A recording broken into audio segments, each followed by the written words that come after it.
अस्सलाम वालेकुम। कैसे हैं आप सभी? रोज़े वगैरह उम्मीद है कि बहुत अच्छे जा रहे होंगे और उम्मीद है कि इंशाल्लाह आगे भी अच्छे जाएंगे। जैसा आप लोगों को मालूम है कि उर्दू पेडागोजी 30 मार्क्स का एग्ज़ाम में आता है। जैसा आप सभी लोगों को मालूम है कि उर्दू का जो सेक्शन होता है वो भी 30 मार्क्स का होता है। अब पास होने के लिए 90 मार्क्स चाहिए अगर आप ओपन में हो, और अगर आप कास्ट वाले हो तो 82 मार्क्स आपको चाहिए रहता है। तो आज हम लोग उर्दू का जो है पेपर वो सॉल्व करेंगे।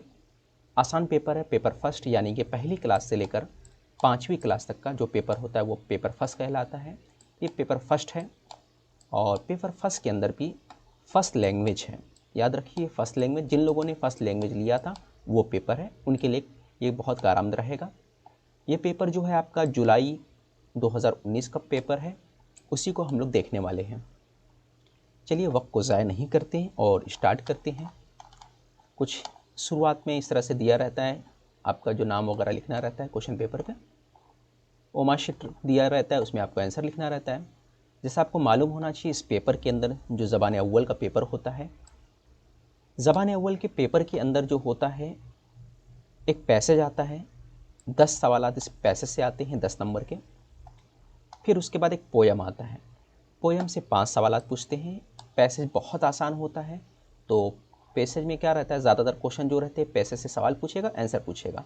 कुछ जगह रहते हैं जो मानिंग पूछेगा, जैसे यहाँ पे मानी दिया है हासिल की जमा क्या होती है, तो ये बहुत छोटे छोटे मीनिंग रहेगा। एक बार उसका जो जमा पूछ लेगा, एक बार उसका मतजात पूछ लेगा, और एक देखो एक बार क्या हो गया, ज़िद हो गए, और एक बार जमा हो गया, और कभी कभी हम मानी लफ्ज़ पूछ लेता है। तो बेसिक हम मानी लफ्ज़ रहते हैं, अगर वो आपको आता है तो आराम से कर लोगे आप। यहाँ पे शेर है, मैं शेर भी नहीं कराता, मैं सीधा पैडागोजी की तरफ जाता। लेकिन यहाँ पर जो है शेर बहुत अच्छा है, बहुत अच्छा गज़ल है। सॉरी, मैं शेर बोल रहा हूँ, यहाँ पे गज़ल की बात हो रही है। तो एक गज़ल आता है, तो यहाँ पे गज़ल की बात कर रहे हैं हम लोग। तो गज़ल जो होता है बहुत अच्छे गज़ल हैं यहाँ पे। तो हमने सोचा चलो ये गज़ल पहले ले लेते हैं, उसके बाद जो आपका अहम है पैडागोजी वो भी कर लेंगे। तो गज़ल जैसे यहाँ पे दिया हुआ है, ये आरज़ू थी तुझे गुल के रूबरू करते, हम और बुलबुल बेताब गुफ्तगू करते। ये आरज़ू थी तुझे गुल के रूबरू, यानी अपने महबूब से शायर कह रहा है कि ये आरज़ू थी मेरी मेरी ये ख्वाहिश थी कि तुझे गुल के सामने बैठा देता। गुल यानी कि जो फूल होता है उसके सामने बैठा देता, और फिर हम लोग जो बुलबुल है, बुलबुल और मैं बैठ के आपस में बात करते और कहते देख बता किसका जो महबूब है वो खूबसूरत है, जो दिलकश है। यानी कि एक तरह से मुकाबला आराई होती कि किसका खूबसूरत है महबूब। तो यहाँ पर जो है आरज़ू थी। अब जैसे आपको मालूम होगा कि बुलबुल जो है दीवाना किसका होता है, गुल का दीवाना होता है, और आशिक जो अपने महबूब का दीवाना है। और महबूब की दीवानगी में इतना दीवाना है कि वो कहता है कि भाई गुल से भी खूबसूरत हमारा महबूब है। कुछ लोग तो कहते हैं चाँद छोड़ मेरे महबूब को देख, वो चाँद से बड़ा चाँद है। तो यही हालत कुछ यहाँ पर है ये महबूब का। और वो महबूब यहाँ पे कौन है, आतिश साहब है। साहब देखिए हम बोल रहे हैं यहाँ पे आतिश साहब जो हैं वो है। उनकी शेर, उनके जो शेर हैं यहाँ पे, पैगंबर ना मैसर हुआ तो खूब हुआ। पैगंबर यानी जो पैगाम पहुँचाने वाला होता है उसको हम लोग पैगंबर बोलते हैं।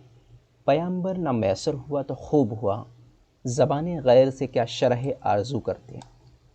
अच्छा हुआ कि मुझे मैसेंजर नहीं मिला, नहीं तो फिर हम अपनी शिकायत अपने महबूब से कैसे करते हैं। कैसे मतलब यहाँ पे है कि अगर कोई पैगंबर रहता है, मैसेंजर रहता है, वो अगर मेरा मैसेज पहुँचाता तो फिर हम मुझे जो शिकायत थी उसके ज़रिए शिकायत होती है, जो एक गैर है। अब है कि डायरेक्ट मैं शिकायत आपसे कर सकता हूँ। मेरी तरह से मैं वो महर भी है आवारा। यहाँ पे चाँद व सूरज की बात हो रही है। चाँद व सूरज भी आवारा है जिस तरह से मैं आवारा हूँ। किसी हबीब की ये भी हैं जस्तजू करते हैं। वो आवारा इसलिए है कि वो भी किसी को चाहने वाले उसकी तलाश में कभी इधर भटकते हैं कभी उधर भटकते हैं। तो मियाँ मुझे लगता है कि यहाँ शायर साहब भी है ना, वो भी थोड़ा सा भटक रहे हैं अपने महबूब के चक्कर में। खुद कन्फ्यूज़ है, कभी महबूब को गुल के रूबरू कर रहे हैं और खुद भटक रहे हैं कि भाई महबूब कहाँ है, महबूब कहाँ है। क्या पता महबूब इनका कुंभ के मेले में खो गया होगा, ठीक है, या फिर कहीं मेले में देख लिए होंगे एक बार और बोले होंगे यार ये चेहरे तो माशाल्लाह क्या खूबसूरत है। आप हो गए होंगे दीवाने, किसी मूवी में देखे जो आपने देखा होगा, बस उसी तरह ये भी दीवाने हो गए होंगे और दीवानगी में गज़लें लिख रहे हैं पर। ठीक है, चलिए आगे देख लेते हैं। जो देखती तेरी जंजीर जुल्फ का आलम, असीर होने की आज़ाद आरजू करते। यानी जो महबूब का जो जुल्फ है इतना लंबा घनेरा, इतना शानदार है कि उसको देखकर भी आज़ाद जो है ना वो ग़ुलाम होने की आरजू करते हैं। असीर यानी ग़ुलाम होना, ग़ुलाम होने की आरजू करते, आज़ाद यानी दीवाने हो जाते हैं, यानी पागल हो जाते हैं, यानी मजनू हो जाते हैं। यानी क्या हो जाते बताइए? लैला का मजनू हो जाते, हीर का रांझा हो जाते। न पूछ आलमे बरगश्ता तालई आतिश, बरसती आग जो बारा की आरजू करते। अब क्या बोल रहा है? बरसती आग, आग बरसती है। अगर हम आरजू किसकी करते हैं? अगर बारिश की आरजू करते हैं तो यहाँ पे आग बरस रही है। यानी दिल का हाल, यहाँ पे हालत ऐसी है कि ख्वाहिश तो अच्छे कर रहे हैं मगर हो रहा है बुरा। तो शायर को कौन मैसर ना हुआ? पयंबर। क्या मैसर नहीं हुआ? पयंबर। आपने देखा शायर की तरह कौन हबीब की जस्तजू करते हैं? चांद व तारे, महव व महर, ज़मी आसमां, आब व गुल। महव, महर, चांद, सूरज। तीसरे शेर में शायर असीर होने की आज़ाद आरजू करता है महबूब के हुस्न को देखकर, महबूब की जंजीर जुल्फ को देखकर। जुल्फ़ों को देखकर कैसे हो जाते हैं? दीवाने हो जाते हैं। तो ये तीसरा आएगा। बरसती आग जो डेज़ की आरजू करते, जेल में दिए गए लफ्ज़ों में से सही लफ्ज़ भरिए। बरसती आग जो डेज़ की आरजू करते, 12। ठीक। 104 पे दिया हबीब की जमा क्या होता है? अहबाब। 105 शायर पहले शेर में क्या आरजू कर रहा है? महबूब से मुलाकात करने की, महबूब से शिकवा करने की, महबूब को गुल के रूबरू करने की, महबूब के हुस्न की तारीफ़ करने की। महबूब को गुल के रूबरू करने की, सामने बैठाना चाहता है और मुआजना करना चाहता है कि गुल खूबसूरत है या फिर मेरा महबूब। अब कुछ लोग अपने महबूब के बारे में सोचने लगे होंगे। तो मेरे दोस्तों, मेरे साथियों, पुराने ख्वाबों में ना जाओ, आओ अभी जो हमारा क्लास चल रहा है उसकी तरफ गौर करो, फिक्र करो और पढ़ाई अच्छे से करो, तभी होंगे पास, नहीं तो महबूब की यादों में हो जाओगे नापास। चलिए क्वेश्चन नंबर 106। पहली जमात की ज़बान की नसाबी किताब हुर्फ़ तहजीब, 2 हुर्फ़ी अल्फाज, 6 हुर्फ़ी अल्फाज और फिर कहानियों और नज़मों से शुरू होती है। इस नसाबी किताब में कौन सा अंदाज़े नज़र अपनाया गया है? नीचे से ऊपर का, ऊपर से नीचे का। ऊपर से नीचे मतलब ये नहीं हो सकता, नीचे से ऊपर यानी कम से ज़्यादा की तरफ, सिंपल से कॉम्प्लेक्स की तरफ, ये हो सकता है। ठीक है, सिंपल से कॉम्प्लेक्स की तरफ जा रहे हैं। देखो सबसे पहले क्या आ रहा है? हुर्फ़ तहजी आ रहा है, फिर 2 हुर्फ़ी अल्फाज आ रहे हैं, फिर 6 हुर्फ़ी अल्फाज आ रहे हैं, फिर कहानी की तरफ जा रहे हैं, फिर नज़म की तरफ, क्योंकि कहानी से ज़्यादा डिफ़िकल्ट क्या होता है? नज़म होते हैं। पढ़ने में दुश्वारी डैश कहलाती है? डिसलेक्सिया। क्या कहलाती है? डिसलेक्सिया कहलाती है। डिस्ग्राफिया क्या होता है? अगर लिखने में दुश्वारी होगा तो डिस्ग्राफिया हो जाएगा। डिस्कैलकुलिया, डिस्कैलकुलिया क्या होता है? डिस्कैलकुलिया जो होता है वो होता है मैथ्स का जो प्रॉब्लम होता है ना, हिसाब का जो मसले होते हैं, वो हो गया डिस्कैलकुलिया होता है। और डिस्फोरिया तो इससे रिलेटेड नहीं है, मगर डिस्फोरिया का मतलब होता है अनसेटिस्फाइड होना। ठीक है, तो ये कुछ चीज़ें हैं ऊपर के जो तीनों, ये कभी भी पूछ सकता है आपको एग्जाम में, तो तीनों याद रखिए आप। तो मैंने क्या बोला? डिसलेक्सिया का मतलब क्या होता है? पढ़ने में दुश्वारी। डिस्ग्राफिया मतलब लिखने में दुश्वारी। और डिसकैलकुलिया मतलब किस में होता है बताइए? मैथ्स में दुश्वारी, हिसाब करने में दुश्वारी। ज़बान की क्लास में लिखने की शुरुआत करने के लिए उस्ताद को चाहिए कि मौजू के बारे में तलबा से गौर व फिक्र करने और नए ख्यालात यकजा करने के लिए कहे। तलबा से किसी मौजू पर ब्लैक बोर्ड पर लिखे हुए इक्तसाब को नकल करने के लिए कहे। तलबा से मुख्तलिफ इक़्तिबास पर पढ़कर स्कूल आने के लिए कहे। तलबा से खुश ख़त लिखने के लिए कहे। ठीक है, क्या बोला है? ज़बान की क्लास में लिखने की शुरुआत बोल रहा है। क्या बोल रहा है? लिखने की शुरुआत करने के लिए उस्ताद को चाहिए मौजू के बारे में तलबा से गौर व फिक्र करने और नए ख्यालात यकजा करने के लिए कहे। ये जो पॉइंट है ये बेहतर दिख रहा है हमें। ब्लैक बोर्ड पे लिखने बोलेगा, ये मज़ेदार नहीं है, क्योंकि लिखने की शुरुआत किया जा रहा है। उसको बोल दोगे तो कैसे मजा आएगा भाई? वो कैसे सीखेगा? तलबा से मुख्तलिफ इक़्तिबास पढ़कर स्कूल आने के लिए कहा जाए, लिखने की क्लास है तो ये भी नहीं चलेगा। तलबा से खुशखत लिखने के लिए कहा है, पहले ही से बता दोगे खुशखत लिखो, अरे उसको सिखा रहे हो मेरे दोस्त। चलो आगे बढ़ते हैं 109 पर। एक बच्चा बुनियादी तौर पर मादरी ज़बान सीखता है। कैसे बुनियादी तौर पर मादरी ज़बान सीखेगा? सुनकर, बोलकर, लिखकर, रस्मी आमोजिशी माहौल में। ये तो नहीं हो सकता। रस्मी आमोजिशी माहौल यानी जो आपका एक सिस्टमेटिक तरीका है, ये होता है सेकंड लैंग्वेज के लिए, जब आप इंग्लिश सीखते हो तब, ठीक है, सेकंड लैंग्वेज के लिए होता है। हिंदी सीखते हो, अगर आपका मादरी ज़बान उर्दू है तो भैया ये तो नहीं होगा। इसमें ग्रामर के रूल ये वो दुनिया भर होते हैं। रस्मी आमोजिश उसको बोला जाता है। क्या बोला? एक बच्चा बुनियादी तौर पर मादरी ज़बान कैसे सीखता है? वो सुनकर सीखता है ना। उसको देखता है, कोई बोल रहा है, बोलेगा पप्पा तो बोलता है पप्पा, फिर बोलते मम्मा, बोलो तो बोलते मम्मा, है ना। अब कई को अपने बच्चे याद आ रहे होंगे, मम्मा पप्पा, और कुछ लोगों को और क्या याद हो रहेंगे? वो चीज़ें याद होंगी। जैसे मोहल्ले में शरारती जो बालक होते हैं ना, वो क्या कहते हैं, बेटा ये बोल, उसको सिखा देते हैं। वो घर पे जाता है, वो बोलने लगता है। तो आप लोगों में कितने शरारती बालक है आपको अच्छे से पता होगा। शरारती बच्चे मुस्कुरा रहे होंगे अभी वीडियो देखते हुए। चलिए आगे बढ़ते हैं 110 पे। दर्ज जेल में से किसका शुमार तख्लीकी महारतों में होता है? पढ़ना और लिखना, पढ़ना और सुनना, तख्लीकी महारतों की बात हो रही है। ध्यान रखिए यहाँ पे क्या बात हो रही है? तख्लीकी महारतों की बात हो रही है। तख्लीक यानी तख्लीक किया जा रहा है। तो तख्लीक कैसे होगा? जब आप अपनी बातें दूसरों तक पहुंचा रहे हो। कैसे पहुंचाओगे आप अपनी बातें? बोलकर और लिखकर। बोलकर और लिखकर ये आप अपनी बातें पहुंचाते हो। पढ़ना और लिखना ये तो अलग अलग चीज़ें हैं। पढ़ना और सुनना, बोलना और सुनना ये अलग चीज़ें हैं। अगर पढ़ना और सुनना हो तो इसको क्या बोला जाता है? इसको बोला जाता है मेरे दोस्त तहसीली महारत। क्या बोला जाता है मेरे प्यारे, मेरे साथियों, मेरे दोस्तों? उसको बोला जाता है तहसीली महारत। तहसीली महारत बोला जाता है। ये आपको याद रखना है, ठीक है। चलिए आगे बढ़ते हैं। तीसरी जमात के तलबा को एक नज़म पढ़ाने के बाद कोरोना ने फैसला किया कि उन्हें कुछ काम दे। अब कोरोना सुन के कोरोना मत याद करना, कोरोना यहाँ पे नाम है। 10 जेल में से इसे कौन सा काम देना चाहिए ताकि बच्चे उसमें पूरी सरगर्मी से शरीक हों? बच्चों से नज़म के आखिर में दिए गए सवालों के जवाब लिखने के लिए कहा जाए। यानी क्या बोल रहा है? बच्चे पूरी तरह शामिल हो जाए, पूरी सरगर्मी से शरीक हो जाए। यानी कैसे हो जाए भाई? सुनने का भी हो, बोलने का भी अमल हो और हरकत भी हो उसका, ठीक है। तो बच्चों से नज़म के आखिर में दिए गए सवालों के जवाब लिखने के लिए कहा जाए। बच्चों से नज़म के बारे में मुख्तलिफ ग्रुपों में अपने जवाब देने के लिए कहा जाए। ये हो सकता है सेकंड वाला। बच्चों से पूरी नज़म हुर्फ ब हुर्फ ज़बानी याद करने के लिए कहा जाए। याद करने वाला अमल तो हो ही नहीं सकता। बच्चों से नज़म में आए नए लफ्ज़ों की मदद से जुमले बनाने के लिए कहा जाए। जुमला बनाएंगे, ये थोड़ा सा चल सकता है, लेकिन अगर मैं बोलूँ जवाब लिखने के लिए बोला जाए, ये भी नहीं होगा। बच्चों से नज़म के बारे में मुख्तलिफ ग्रुपों में अपने जवाब देने के लिए कहा जाए, ये हो सकता है, क्योंकि जब लिखने का होगा तो यहाँ पे सिर्फ लिखेगा। लेकिन जब पूरी एक्टिविटी की बात हो रही है तो जब बच्चा क्या करेगा? अपने जवाब देने के लिए करेगा। बच्चों से नज़म के बारे में मुख्तलिफ ग्रुपों में अपने जवाब देने के लिए कहा जाए तो उसको सारे अमल हो जाएंगे। इससे क्या होगा?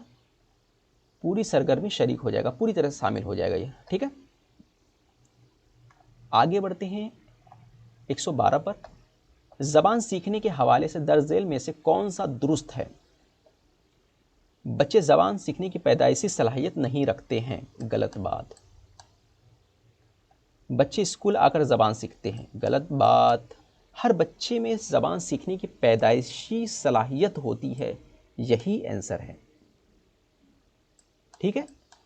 तो हर बच्चा पैदाइशी तौर पे कुछ सीख के आता है, मतलब उसके अंदर इंटरनल रहता है, वो आसानी से जिसकी हेल्प से सीख लेता है। आगे बढ़ते हैं 113 नंबर। ज़बान सीखने के लिए दर्ज झेल में से कौन सबसे अहम है? तदरीसी आमोजिशी मवाद, यानी टीचिंग लर्निंग मटेरियल, TLM जिसको शॉर्ट में बोला जाता है। समाजी तामुल, किताबें पढ़ना, फिल्में या ड्रामे देखना।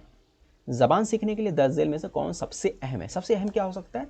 समाजी तामुल होता है, जो मिल मिलाप होता है, वही होता है जिसकी मदद से जो बच्चा आसानी से ज़बान सीख लेता है।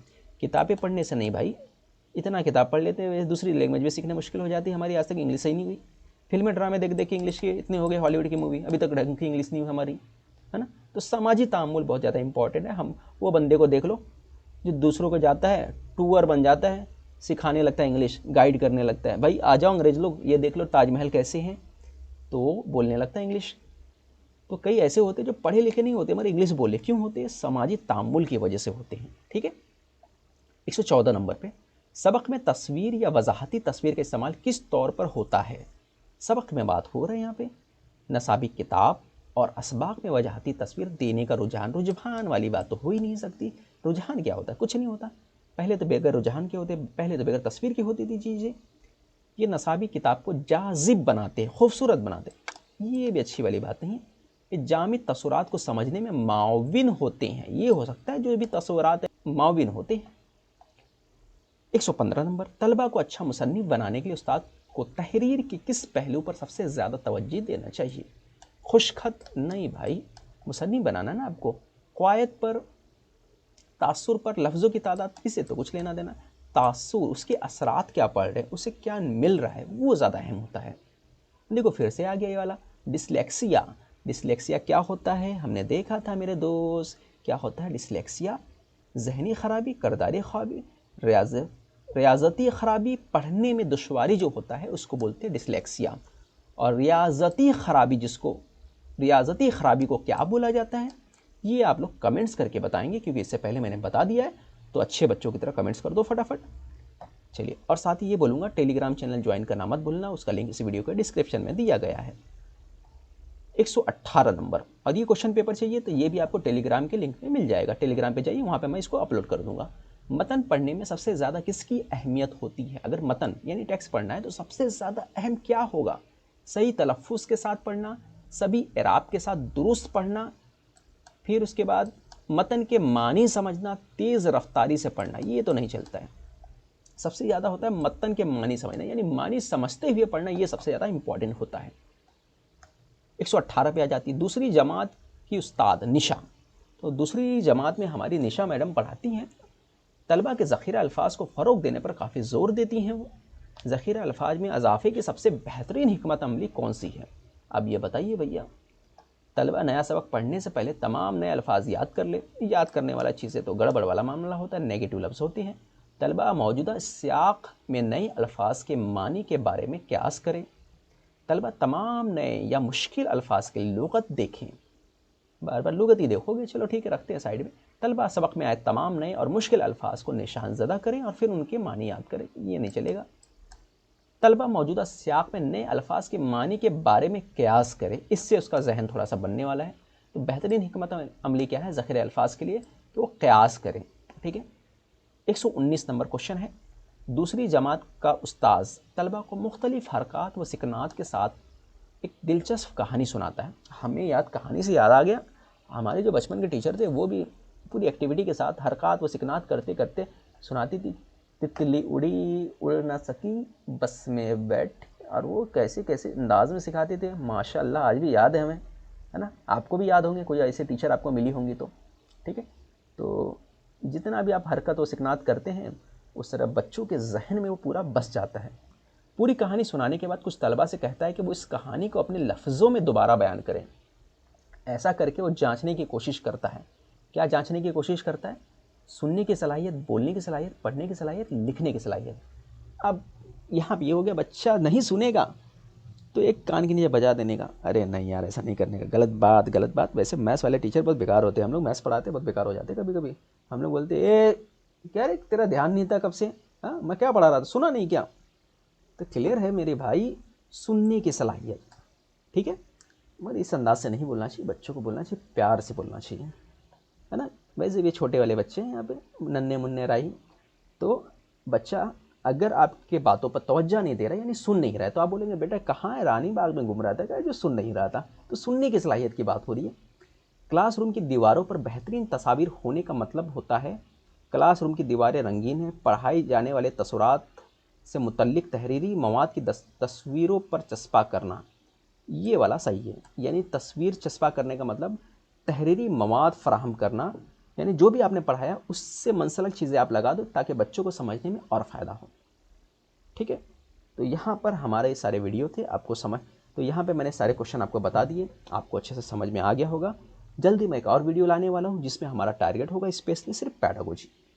तो इंशाल्लाह मिलते हैं अगले वीडियो।